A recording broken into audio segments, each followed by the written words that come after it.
City cable news కి స్వాగతం. యువతకు స్ఫూర్తిదాయకంగా యువ కెరటాలు కార్యక్రమం నిర్వహించనున్నట్లు రాష్ట్ర మంత్రి కొల్లు రవీంద్ర తెలిపారు.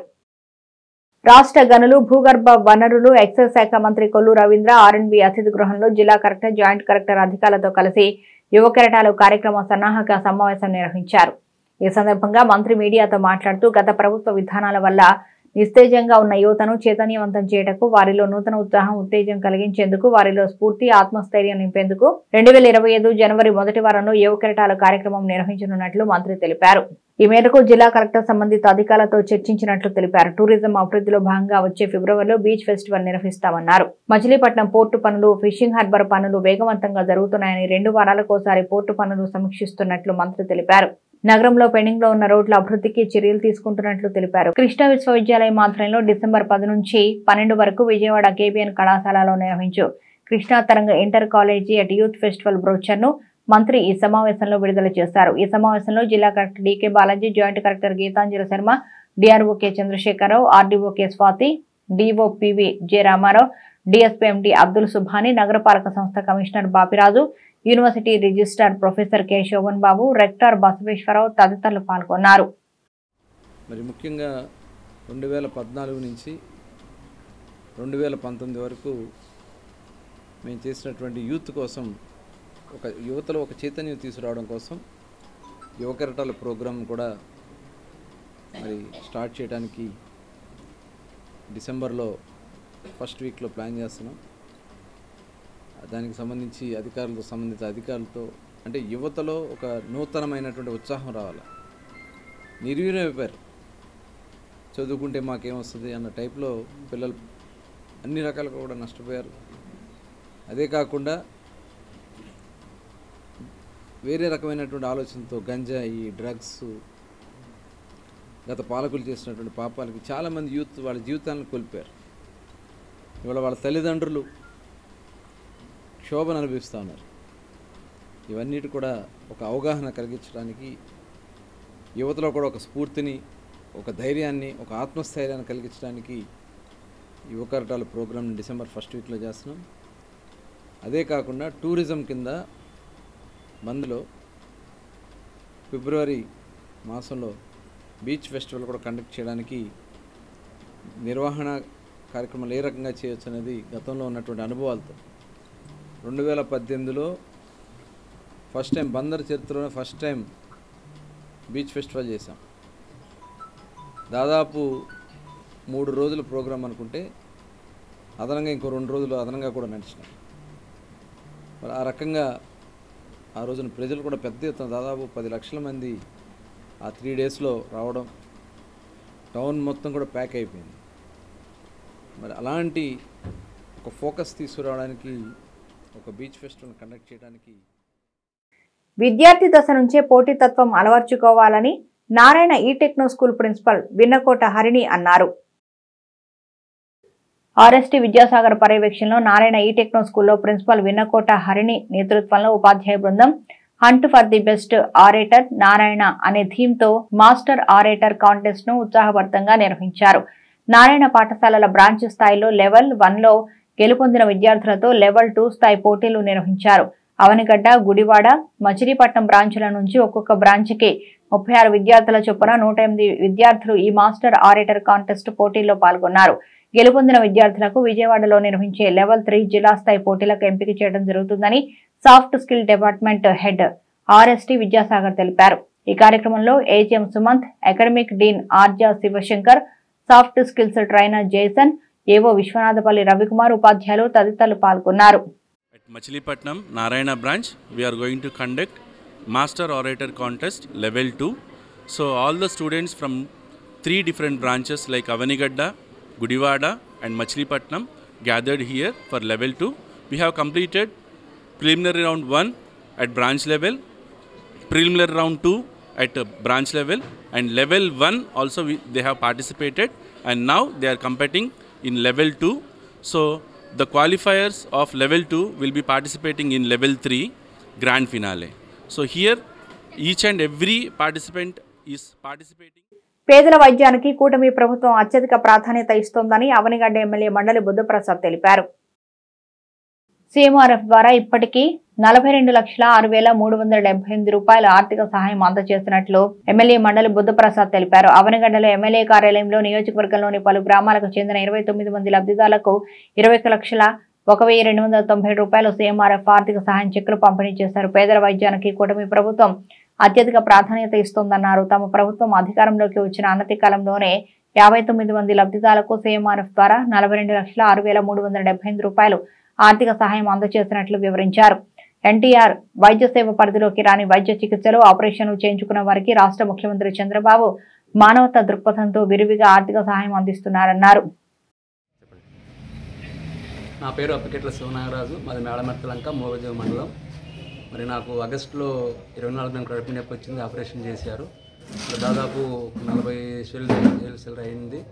మరి అప్పుడు సీఎం పన్ను పెట్టుకున్నప్పుడు కుటుంబం తరఫున వాళ్ళు నా మన ఆలకించి మరి డబ్బులు ఇవ్వటం జరిగింది. అందుకు చంద్రబాబు నాయుడు గారికి అందరికీ నా హృదయపూర్వక ధన్యవాదాలు. పేరు బేబీ సరోజిని, మా తెలుగురావుపాలెం, ఘంటసాల మండలం, కృష్ణా జిల్లా. నాకు 2021లో బైపాస్ జరిగింది. తర్వాత మరలా బ్రెయిన్కి దెబ్బ తగిలింది. దాంతో మరి చాలా ఖర్చు పెట్టుకున్నాం.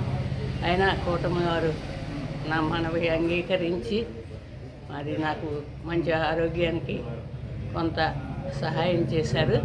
దానికి చంద్రబాబు నాయుడు గారికి, మా ఎమ్మెల్యే గారికి, మా మండల నాయకులకి, మా తరపున, మా కుటుంబం తరపున.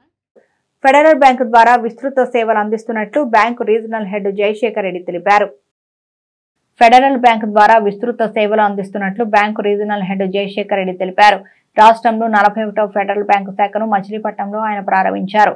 ఈ సందర్భంగా ఫెడరల్ బ్యాంక్ శాఖ అధికారి సారథిరెడ్డి మాట్లాడుతూ ఫెడరల్ బ్యాంకు సేవలను వినియోగదారులు ఉపయోగించుకోవాల్సిందిగా కోరారు. వినియోగదారులకు అన్ని రకాల సేవలతో పాటు మెరుగైన ఎన్ఆర్ఐ సేవలు కూడా అందిస్తామని తెలిపారు. అన్ని రకాల రుణాలు కాంపిటేటివ్ రేట్స్ కి ఇస్తామని తెలిపారు. లాకర్ సౌకర్యం కూడా ఉందన్నారు. ఈ కార్యక్రమంలో కృష్ణా జిల్లా ఛాంబర్ ఆఫ్ కామర్స్ అధ్యక్షుడు Maddula Girish Kumar, star college director P Sriram, chartered accountant K Sivaramakumar తదితరులు పాల్గొన్నారు. 41వ బ్రాంచ్ని ఏపీ స్టేట్లో ఓపెన్ చేయడం జరుగుతుంది. అందులో భాగంగా మచిలీపట్నం అనే ఈ ప్రాంతంలో 41వ బ్రాంచ్ను ఓపెన్ చేస్తున్నాం. దేశవ్యాప్తంగా 1541వ బ్రాంచ్ ఓపెన్ చేయడం జరుగుతుంది. ఫెడరల్ బ్యాంక్ ఇంతవరకు సుమారుగా 5 lakh crore బిజినెస్ చేశారు. And out of that we have major banks in Kerala, but we are opening aggressively even in Andhra Pradesh also, and simultaneously we are opening Telangana also. Telangana also we have 37 branches. So we are focusing mainly on AP and Telangana because of the potential we are having in these localities, and as a part of that today we are opening Machilipatnam branch here. Federal bank open అవటం చాలా ఆనందదాయకమైన విషయం. Private రంగంలో 6వ స్థానంలో ఉంది bank. అలాగే డిజిటలైజేషన్లో first private bank కింద పేరుంది దీనికి, అంతే కదా సార్? డిజిటలైజేషన్ బ్యాంకుల్లో first private bank federal bank. బాగా డబ్బున్న ఊర్లలోనే ఉండేది. కేరళ అంటే బాగా డబ్బున్న ఊర్లు. ఇప్పుడు బందర్ కూడా వచ్చిందంటే బందర్లో కూడా డబ్బు పెరిగింది అనుకోవాలి, లేకపోతే పెరుగుతుంది అనుకోవాలి. ప్రజలందరి తరఫున ప్రసిద్ధమైన ఫెడరల్ బ్యాంక్కి స్వాగతం. ఇక్కడ it's a win win situation. ఒక బ్యాంక్ ఉంటే అక్కడ ఖచ్చితంగా గిరీష్ గారు చెప్పినట్టు ఫ్లరిష్ అవుతారు. Bandar it's a growing city. తర్వాత ఇప్పుడు మళ్ళీ బందర్ యొక్క గ్రోత్ రీడిఫైన్ అవుతోంది. ఇప్పుడు మెడికల్ కాలేజ్ వచ్చింది, పోర్ట్ వచ్చింది, మరొక పెద్ద ప్రెస్టీజియస్ ఆయిల్ ప్రాజెక్ట్ వస్తోంది. ఇవన్నీ దృష్టిలో పెట్టుకుని వాళ్ళు కూడా హార్బింజర్స్ ఆఫ్ ఫార్చ్యూన్, బ్యాంకర్స్ అంటే అదృష్టం తెచ్చేటటువంటి వాళ్ళు. అందుకని మనకి అటువంటి అదృష్టం కలగాలని ఈ ఓపెనింగ్లో నన్ను కూడా భాగస్వామ్యం చేసినందుకు ధన్యవాదాలు తెలుపుతూ I wish Vijaya bank team all the. కులగణన వెనువెంటనే చేపట్టాలని బీసీ సంక్షేమ సంఘం జిల్లా అధ్యక్షులు కేవీవి సత్యనారాయణ డిమాండ్ చేశారు. కులగణన వెనువెంటనే చేపట్టాలని బీసీ సంక్షేమ సంఘం జిల్లా అధ్యక్షులు కేవీవి సత్యనారాయణ కలెక్టరేట్లో నిర్వహించిన మీకోసంలో డిప్యూటీ కలెక్టర్ శ్రీదేవికి వినతి పత్రం అందజేశారు. బ్రిటిష్ కాలం నుంచి ఏర్పడిన కులగణన జనగణన లెక్కలను ప్రతి 10 సంవత్సరాలకు ఒకసారి చేయాల్సి ఉండగా జనగణన జరుగుతుంది కానీ కులగణన జరగడం లేదని, వెనుకబడిన ఓబీసీలను అణచివేతకు గురి చేస్తూ సమాజంలో అట్టడుగుకు నెట్టివేశారని ఈ సందర్భంగా ఆయన అన్నారు. ఈ కార్యక్రమంలో అందే జగదీష్, బోలెం వెంకటేశ్వరరావు, బొరా కాశీ, జోగికొండ, జొన్నలగడ్డ కొండలో, ఈడే దాసు, యాలగడ్డ ఆనంద్, వీరంకి రాము, పరసా సురేష్, భోగిరెడ్డి దుర్గారావు, టి రాజలక్ష్మి, ఎం దేవిక తదితరులు పాల్గొన్నారు. ఈ కేంద్ర రాష్ట్ర ప్రభుత్వాలు, గత ప్రభుత్వాలు కానీ ఇప్పుడున్న ప్రభుత్వం కానీ అన్నీ కూడా బీసీలకు కులగణన చేస్తామని చెప్పి వాగ్దానాలు చేస్తున్నాయి. కొన్ని స్టేట్లో అయితే జరుగుతున్నాయి, కులగణన జరుగుతుంది.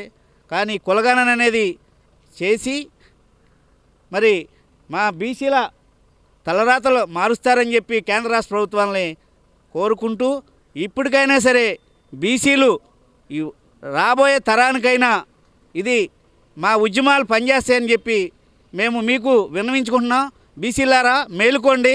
రాజకీయ నాయకులు వాళ్ళు గెలిచిన తర్వాత వారు పదవులకి అవుతేనే సరిపోతున్నారు తప్పితే మరి ఈ యొక్క బీసీల స్థితిగతుల గురించి మాట్లాడి మీ పదవులను ఉపయోగించుకుని మీ యొక్క స్వార్థాని కోసం ఉపయోగించుకోకుండా బీసీల అభ్యున్నతికి పాటుపడి మరి మిమ్మల్ని కష్టపడి గెలిపించి మిమ్మల్ని అధ్యక్షులు కేసీఎన్ శంకర్రావు గారి ఆదేశానుసారం ఈరోజు కృష్ణా జిల్లా కలెక్టరేట్ వద్ద ఈ కృష్ణా జిల్లా బీసీ సంక్షేమ సంఘం ఆధ్వర్యంలో కులగణన కావాలని చెప్పేసి రాష్ట్రంలో కులగణన ద్వారానే ఈ యొక్క సమాజంలో ఉన్నటువంటి బీసీలకి చట్టసభల్లో కానివ్వండి, రాజ్యాంగంలో కానీ పూర్తి హక్కులు వస్తాయని చెప్పేసి కోరుతూ మరి రాష్ట్ర వ్యాప్తంగా కూడా మేము ధర్నా చేయడానికి అన్ని బీసీ సంఘాలు కూడా ముందుకు వచ్చినాయి. ఈరోజు కలెక్టర్ గారికి ఈ మెమోరాండం ఇచ్చాం, బీసీ సంఘాలకు న్యాయం చేయమని చెప్పేసి. అలాగే అసెంబ్లీ సమావేశాలకు గైర్హాజరైన మాజీ సీఎం జగన్ చట్టసభలను, రాజ్యాంగాన్ని అవమానించారని రాష్ట్ర మంత్రి కొల్లు రవీంద్ర విమర్శించారు. అసెంబ్లీ సమావేశాలు విజయవంతంగా జరిగాయని మంత్రి కొల్లు రవీంద్ర అన్నారు. మీడియా సమావేశంలో మాట్లాడుతూ అసెంబ్లీ సమావేశాలకు గైర్హాజరైన మాజీ సీఎం జగన్ చట్టసభలను, రాజ్యాంగాన్ని అవమానించారని విమర్శించారు. సీఎం చంద్రబాబు నాయకత్వంలో అసెంబ్లీలో తాము ప్రజలకు జవాబుదారీతనంగా వ్యవహరించామని చెప్పారు. గత ప్రభుత్వం నిర్లక్ష్యం చేసిన అన్ని రంగాలను అభివృద్ధి చేసేందుకు కృషి చేస్తున్నామని తెలిపారు. అయినా కూడా మేము ఎక్కడా కూడా ప్రజలే మాకు జవాబుదారులుగా గౌరవ ముఖ్యమంత్రి గారు అసెంబ్లీ సమావేశాలను నిర్వహించడం, స్పీకర్ గారి నాయకత్వంలో జరిగినటువంటి సమావేశాల్లో ప్రభుత్వ విధానాలు, ప్రభుత్వం చేస్తున్నటువంటి కార్యక్రమాలు స్టేట్మెంట్ల రూపేణ కానీ,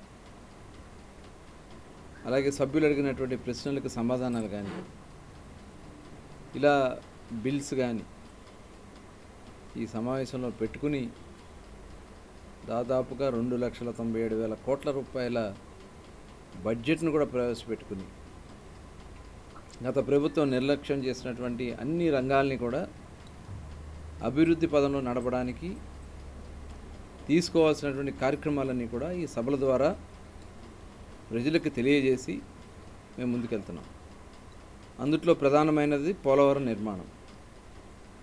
ఇవాళ పోలవరం నిర్మాణాన్ని గత 5 సంవత్సరాలు జగన్మోహన్ రెడ్డి ప్రభుత్వం చేసినటువంటి స్వార్థపూరిత రాజకీయాల వల్ల ఎంత నష్టపోయామో చూసాం.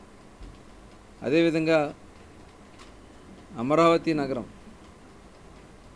ఇవాళ వాళ్ళు చేసినటువంటి ఒక దుర్మార్గమైనటువంటి ఆలోచన వల్ల ఏమైందో చూసాం. ఇవాళ కనీసం